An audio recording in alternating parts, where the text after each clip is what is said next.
অবৈধভাবে গোলাম রাব্বানী ডাকসুর জিএস নির্বাচিত হয়েছিল, কিন্তু শিক্ষার্থীদের ভোটে নির্বাচিত হননি। একদিকে তিনি তার ছাত্রত্ব অবৈধভাবে নিয়েছিলেন, অন্যদিকে তাকে অবৈধভাবে ঘোষণা করা হয়েছিল। এইটা তো আসলে আমার জন্য অসম্মানের।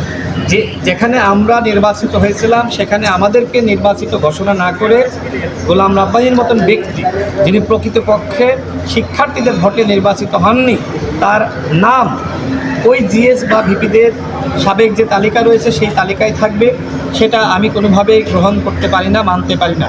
এই জায়গা থেকে আমি আবেদন করেছিলাম তদন্ত কমিটি, তারা তথ্য প্রমাণের ভিত্তিতে তারা সিদ্ধান্ত নিয়েছে যে গোলাম রাব্বানী তিনি অবৈধভাবে ভর্তি হয়েছিলেন এবং তার জিএস নির্বাচিত হওয়ার প্রক্রিয়াটি এটি ছিল অবৈধ। তার মানে কি?